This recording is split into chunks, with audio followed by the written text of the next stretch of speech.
Bonjour à tous, bien-aimés. Je voudrais partager avec vous quelques pensées d'encouragement sur notre héritage. Notre héritage en tant qu'enfant de Dieu, ton héritage en tant qu'enfant choisi par Dieu. Et notamment parce que parfois on peut se sentir comme lésé par la vie, lésé par notre parcours, par parfois nos origines. Peut-être que euh, la réalité, c'est que nous arrivons sur cette terre et humainement parlant, on ne démarre pas dans la vie avec les mêmes privilèges, les mêmes euh, possibilités, capacités, en fonction de là où on vient, du pays où on a grandi, des origines sociales que nous avons.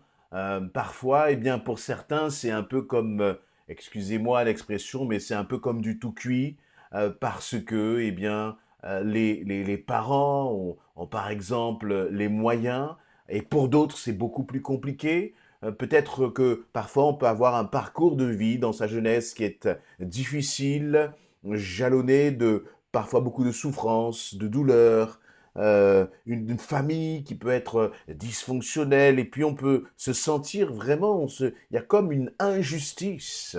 Et ça peut être bien sûr aussi dans le domaine des études, dans le domaine professionnel, en fonction du réseau, de qui l'on connaît, etc. Tout un nombre de situations vraiment importantes où on peut se dire, mais comment vais-je y arriver?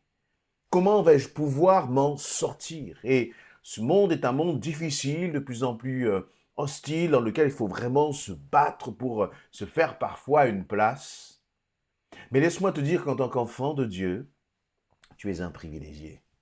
Tu es un privilégié parce que tu as été choisi par Dieu. Parce que celui qui est ton Dieu, c'est aussi ton Père céleste. C'est-à-dire, en tant que Père, il est celui qui prend soin de toi.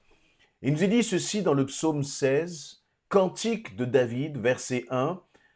Dieu, protège-moi car je me réfugie en toi. Je dis à l'Éternel, tu es mon maître et tout mon bonheur est en toi. Je suis plein d'affection pour ceux qui t'appartiennent dans le pays. Ce sont eux qui sont vraiment grands. Mais tous ceux qui s'affairent à chercher les faveurs des autres dieux ne font qu'augmenter leurs tourments. Je ne prendrai pas part à leurs sanglantes libations. Le nom de ces idoles ne passera pas sur mes lèvres. Verset 5, écoutez ceci. L'Éternel est ma part et la coupe où je bois. Tu garantis la part que j'ai reçue. Tu en as fixé les limites. C'est un jardin plein de délices. Mon héritage est merveilleux. David dit, mon héritage est merveilleux. Lorsque l'on regarde David et son parcours de vie, surtout dans sa jeunesse, lorsque le prophète vient et interroge son père Isaïe, David n'est pas celui qui est choisi le premier, ce n'est pas celui à qui on va penser, parce qu'il n'a pas peut-être la carrure, l'expérience en tant que soldat ou guerrier, ou vous voyez, peut-être l'apparence d'un homme qui pourrait être un futur roi. Et c'est comme si, dès le départ, il ne part pas sur la même ligne de départ que ses frères. Pas choisi par les hommes, mais choisi par Dieu. Et finalement, pour toi, ce qui est important, c'est de réaliser que tu as été choisi par Dieu. Vous savez, on est, encore une fois, même parfois, c'est une réalité. On pourrait envier certaines personnes sur notre lieu de travail. On pourrait se dire, ou peut-être si tu es étudiant, tu dis, mais pourquoi l'autre a réussi? Il a même réussi en trichant. Ou d'autres sur le lieu de travail, oui, il a réussi, mais pas d'une façon honnête, avec une façon de travailler qui manque totalement d'éthique. Et tu dis, tu cries en toi, ce n'est pas juste. On m'a volé cette place qui me revenait. On m'a volé cette promotion qui me revenait.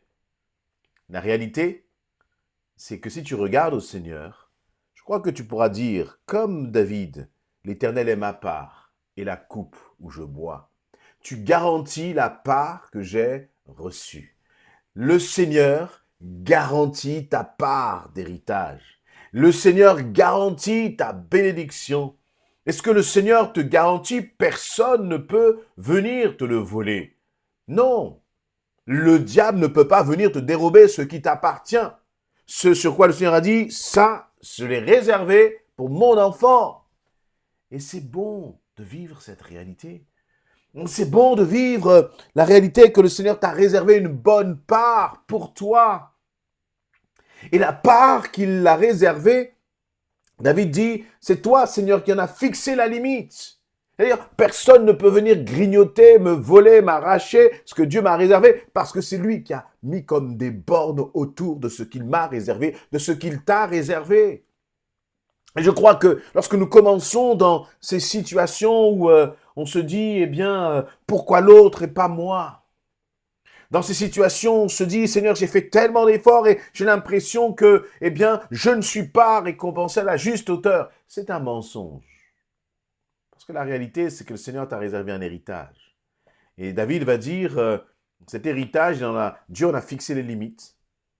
Et quelles que soient les limites, c'est un jardin plein de délices. C'est-à-dire que ce n'est pas un jardin de frustration. Ce n'est pas un héritage de frustration. Mais c'est un héritage de jouissance, d'épanouissement.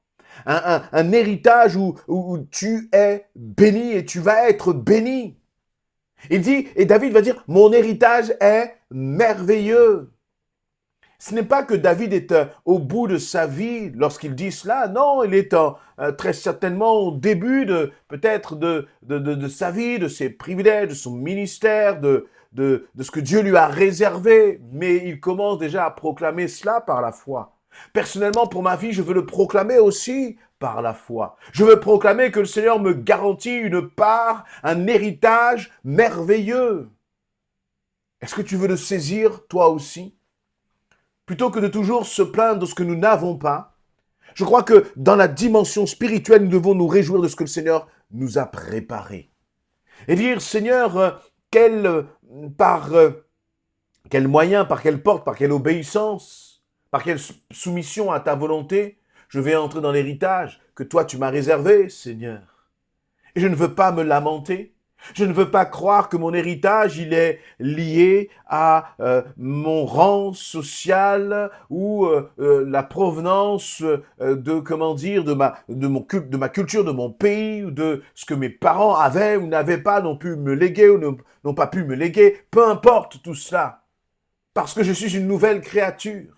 Et en tant que nouvelle créature, j'ai un Père qui est le Père céleste. Et là, laissez-moi vous dire que dans la vie spirituelle, du point de vue spirituel, nous partons tous sur la même ligne de départ. Et l'héritage que tu vas pouvoir, dont tu vas pouvoir bénéficier, va dépendre de toi. Pas de tes aïeux, pas de ceux qui sont précédés. Non, il va dépendre de toi. Il va dépendre finalement de ta relation avec le Seigneur, de ta relation avec ton Père. Ton héritage va dépendre de ta capacité à obéir au Seigneur, à agir selon sa volonté. Parce que finalement, c'est ce que toi, tu vas semer dans ta relation avec le Seigneur. Eh bien, c'est exactement en fonction de ce que tu vas semer que tu récolteras. Est-ce que tu récolteras un petit jardin, peut-être?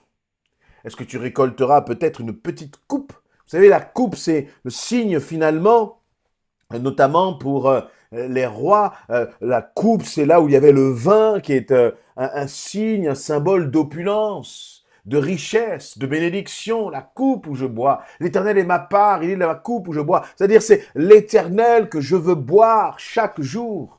Et la coupe de l'Éternel n'est pas une coupe d'amertume, n'est pas une coupe de tristesse, mais elle est une coupe de joie, de réjouissance. Et c'est d'ailleurs pour cela que si vous lisez tout ce chapitre 16, les mots bonheur, joie vont revenir. Les mots bonheur, joie, paix vont revenir à plusieurs reprises, parce que c'est cela la coupe du Seigneur. Et en même temps, lorsque l'on parle de coupe, eh bien, je pense bien sûr à ce que Jésus a dit. Lorsque dans le jardin de Gethsémani, sachant qu'il va passer par la croix, sachant qu'il va porter le péché de l'humanité sur lui, il va dire, Père, si c'est ta volonté, Père, éloigne de moi cette coupe. Si toutefois c'est ta volonté. on retrouve cette dimension de la coupe qui est exprimée là par David. Mais pour David, c'est une coupe de joie et pour le Seigneur, c'est une coupe presque d'amertume. Et je crois qu'il y a là une leçon que nous pouvons tirer.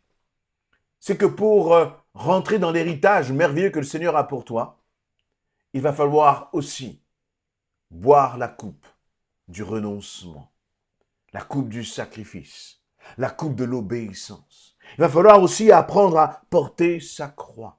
Il va falloir apprendre à faire confiance au Seigneur parce que parfois, tu devras passer par des chemins extrêmement étroits, des chemins de dépouillement, de renoncement, pour entrer dans ce jardin plein de délices. Vous savez, pour avoir un jardin plein de délices, il faut prendre le temps de semer, il faut prendre le temps de retourner la terre, il faut prendre le temps de mettre ces graines, ces semences qui vont mourir pour donner vie et se multiplier. Et notre difficulté à tous, c'est ce temps justement du renoncement, du dépouillement. Mais fais confiance au Seigneur. Peut-être qu'au moment où tu entends ces quelques paroles, tu es dans un temps de dépouillement. Mais je t'invite vraiment à regarder ce temps de dépouillement avec confiance. Garde les yeux fixés sur le Seigneur.